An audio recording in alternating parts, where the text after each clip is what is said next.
Tricks. I hope आप सब ठीक होंगे, स्वस्थ होंगे और अच्छे होंगे। तो फ्रेंड्स, मैंने जो हरियाणा जीके की जो फर्स्ट वीडियो जिसमें हमने पढ़ा था हरियाणा का सामान्य परिचय, जिसको हमने 1857 की क्रांति तक पढ़ लिया था। अब उससे आगे हरियाणा का गठन कैसे हुआ, हरियाणा कैसे बना, ये सब हम पढ़ेंगे आज की वीडियो में। मेरा गला ख़राब है लेकिन फिर भी मैं ये वीडियो आज कंप्लीट कर रही हूँ, क्योंकि कल भी वीडियो नहीं बनी जिससे कि ये पूरा चैप्टर नहीं हुआ। आज मैं सोच रही हूँ कि ये पूरा चैप्टर ही हो जाए, तो इसलिए आज मैं ये वीडियो बना रही हूँ। अगर आपको गला ख़राब है तो इसलिए आप प्लीज़ मैनेज कर लेना। तो हरियाणा का गठन में कैसे हुआ, तो 1857 की क्रांति के बाद जो हरियाणा है उसको पंजाब का हिस्सा बना दिया गया। क्यों? क्योंकि जो यूपी, पहले वो यूपी का हिस्सा था। तो जब यूपी ने अंग्रेज़ों का विरोध किया तो यूपी से हटाकर हरियाणा को किसका हिस्सा बना दिया? हरियाणा को पंजाब का हिस्सा बना दिया। अब पंजाब से अलग कैसे हुआ हरियाणा का गठन कैसे हुआ, ये हम सीरीज वाइज पढ़ेंगे। सबसे पहले मांग किसने उठाई, उसके बाद किसने उठाई। इसमें हम अगर सीरीज वाइज पढ़ेंगे तो हमें याद भी रहेगा और अच्छे से क्लियर भी होगा। तो सबसे पहले जो मांग है वो 1923 में स्वामी सत्यानंद ने लाहौर में हरियाणा को पंजाब से अलग करने की मांग उठाई थी। लेकिन ये कभी भी पेपर में नहीं आती है। पेपर में जब भी एग्जाम में जो आती है वो ये आती है, सबसे पहले जो हरियाणा की मांग किसने उठाई थी? पीरजादा मोहम्मद हुसैन ने। और ये कौन थे? ये मुस्लिम लीग की जो स्वागत समिति थी, मुस्लिम लीग ने जो स्वागत समिति बनाई थी उसके अध्यक्ष थे। कौन थे? पीरजादा मोहम्मद हुसैन। जो पीरजादा मोहम्मद हुसैन कौन थे ये भी पूछ लिया जाए तो ये मुस्लिम लीग ने जो स्वागत समिति बनाई थी उसके क्या थे? अध्यक्ष थे। और 1925, कई बार 1924 भी आ जाता है, 1924-25 में पीरजादा मोहम्मद हुसैन ने हरियाणा को पंजाब से अलग करने की मांग उठाई थी। आगे देखें 1928 में क्या हुआ था? 1928 में जो सर्वदलीय सम्मेलन है, सर्वदलीय सम्मेलन लगा ले, सर्वदलीय बैठक लगा ले। सर्वदलीय बैठक का मतलब है सभी दलों की बैठक, जिसमें कांग्रेस भी आई थी, हिंदू महासभा भी आई थी, आर्य समाज भी आया था। मतलब पूरे भारत में जितने भी दल थे सभी दलों की एक बैठक हुई थी 1928 को। और उसमें भी हरियाणा के मतलब पंजाब से अलग करने की मांग उठी। उसमें कुछ जो लोग थे, कुछ दल थे वो उसके पक्ष में थे और कुछ दल विरोध में थे, जिसको हम क्या बोलते हैं? दिल्ली प्रदेश कमेटी की जो सर्वदलीय बैठक है उसको ये भी बोलते हैं, सर्वदलीय बैठक को। तो इस सर्वदलीय बैठक में जो महात्मा गांधी और मोहम्मद अली जिन्ना ने हरियाणा को पंजाब से अलग करने का समर्थन किया था। लेकिन विरोध में कौन कौन थे? आर्य समाज, हिंदू महासभा, जनसंघ, ये तीन दल ऐसे थे जिन्होंने हरियाणा को पंजाब से अलग नहीं करना चाहिए ये कहा था। मतलब पंजाब के विभाजन का इन्होंने विरोध किया था। लेकिन जो महात्मा गांधी और मोहम्मद अली जिन्ना ने हरियाणा को अलग करने की बात कही थी, उन्होंने उसका समर्थन किया था। ये एग्जाम में सेम टू सेम क्वेश्चन आता है कि कौन कौन से दल ने पंजाब के विभाजन का विरोध किया। तो ये है आर्य समाज, दूसरा हिंदू महासभा और तीसरा जनसंघ। ये आपको याद रखना है, सेम टू सेम क्वेश्चन आता है। नेक्स्ट है 1929 में एक रिपोर्ट आई थी, 1929 में एक रिपोर्ट आई जिसको किसने पेश किया था? जिसको पेश किया था मोतीलाल नेहरू ने, और जिसको हम नेहरू रिपोर्ट भी कहते हैं। और उस रिपोर्ट में भी हरियाणा को अलग करने की बात कही गई। और जो ये मोतीलाल नेहरू थे ये क्या थे? पहले भारतीय थे जिसने भारत का संविधान लिखा था। उसके बाद 1931 में द्वितीय गोलमेज सम्मेलन हुआ। 3 गोलमेज में सम्मेलन हुए हैं टोटल, 1930, 31 और 32।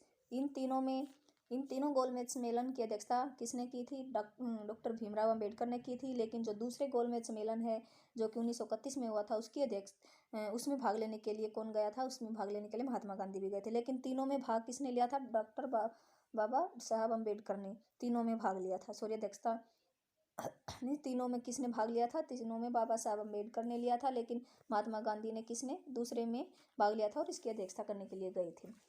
तो अब 1931 में जब गोलमेज सम्मेलन हुआ उसमें भी जो भारतीय सचिव था, अंग्रेजों ने जो भारत का सचिव, मैंने बताया था कि जो 1958 है उसके बाद क्या कर दिया गया था? जो गवर्नर जनरल है उसका पद समाप्त कर वायसराय बना दिए गए थे।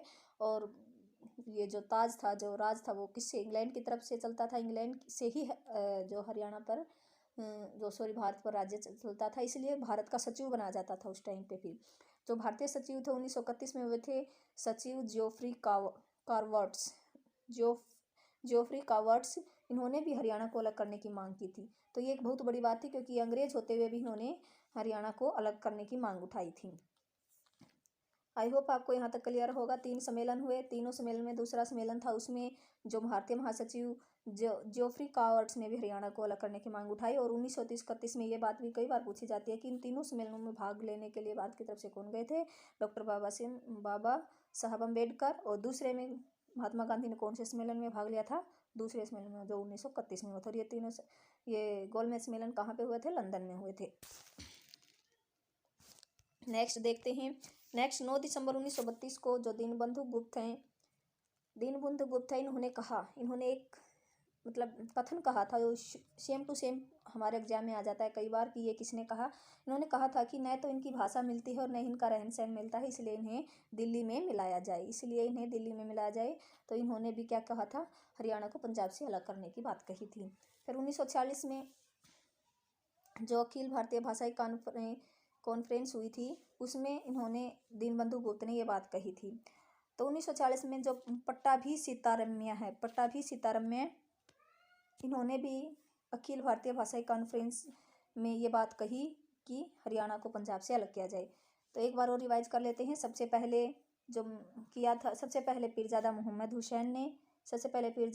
हुसैन ने बात उठाई कि हरियाणा को पंजाब से अलग किया जाए। फिर 1928 में सर्वदलीय बैठक हुई, जिसमें मोहम्मद अली जिन्ना और महात्मा गांधी ने तो समर्थन किया था कि हरियाणा को अलग किया जाए पंजाब से, लेकिन आर्य समाज, हिंदू महासभा, जनसंघ ने इसका विरोध किया। 1929 में एक रिपोर्ट आई, जिसको नेहरू रिपोर्ट भी कहते हैं, जो कि मोतीलाल नेहरू ने दी थी। और इन्होंने भी क्या कहा? इन्होंने अपनी रिपोर्ट में कहा कि हरियाणा को पंजाब से अलग किया जाए। 1931 में द्वितीय गोलमेज सम्मेलन हुआ, जिसमें जो भारतीय सचिव थे जोफ्री कॉवर्ट्स ने हरियाणा को अलग करने की बात कही। फिर 9 दिसंबर 1931 के बाद 32 में दीनबंधु गुप्त ने यह बात उठाई कि ना तो इनकी भाषा मिलती है, ना इनका रहन सहन मिलता है, इसलिए इनको पंजाब से अलग करके दिल्ली में मिलाया जाए। फिर 1946 में पट्टाभी सीतारम्य ने भी हरियाणा को अलग करने की बात कही। तो मेन हमें याद रखना है 1925 में पीरजादा मोहम्मद ने जो बात उठाई थी वो। और दूसरा रखना है 1928 में जो सर्वदलीय बैठक हुई थी, किसने विरोध किया, किसने समर्थन किया, ये याद रखना है।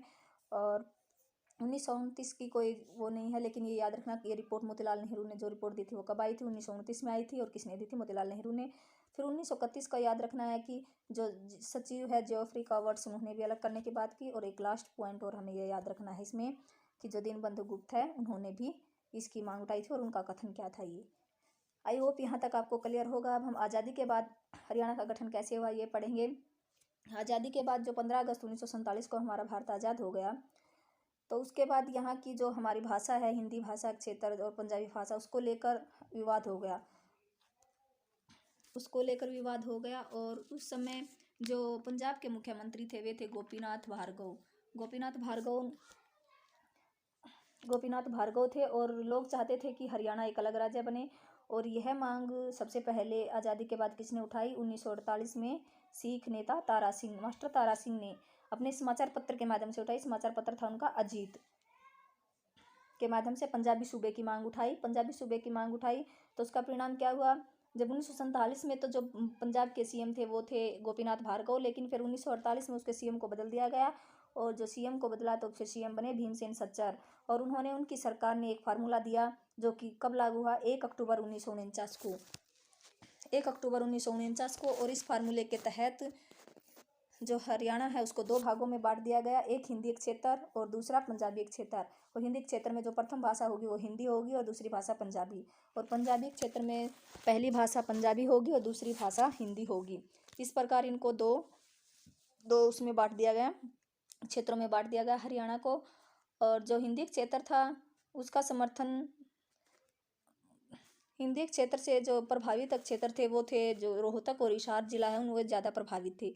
लेकिन जो पंजाबी क्षेत्र है वो सारा पंजाब, बाकी जो बचा होता है ना, वो हिसार हरियाणा को छोड़कर बाकी क्षेत्र पूरा पंजाबी क्षेत्र में आ जाता है। लेकिन फिर भी इस फार्मूले को असफल कर।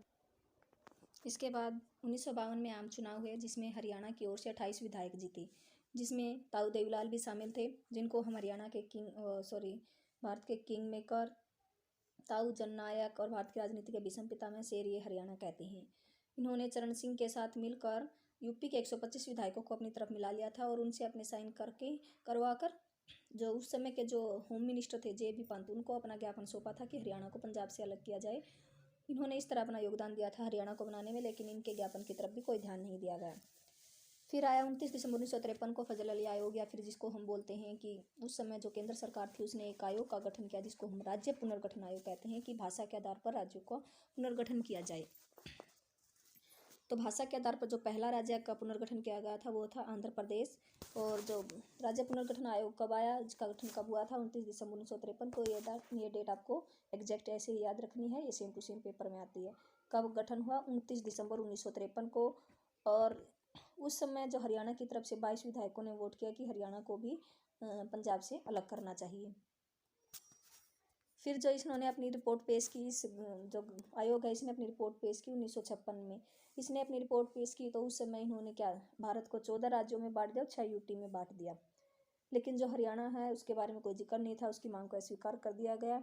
और जो उस समय जो पंजाब सरकार थी उसने अपने पंजाब सरकार के कहने पर जो केंद्र सरकार थी उसने उस हरियाणा को किसने क्षेत्रीय, जो भीमसेन सचर ने जो फार्मूला दिया था क्षेत्रीय फार्मूला, उसके आधार पर 2 भागों में बांट दिया, हिंदी क्षेत्र और पंजाबी क्षेत्र में कुछ समय के लिए।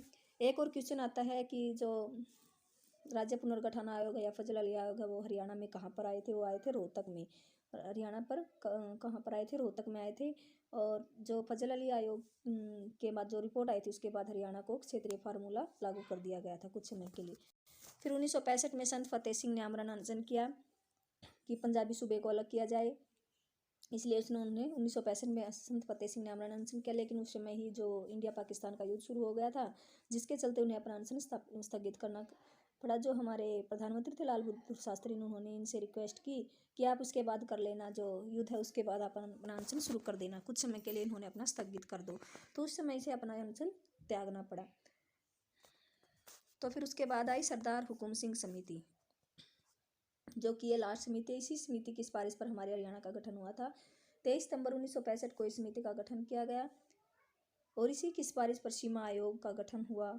जो सरदार हुकुम सिंह वो कौन थे, वो थे लोकसभा के स्पीकर। कई बार पूछ लिया जाता है कि सरदार हुकुम सिंह कौन थे, उस समय लोकसभा के स्पीकर थे ये।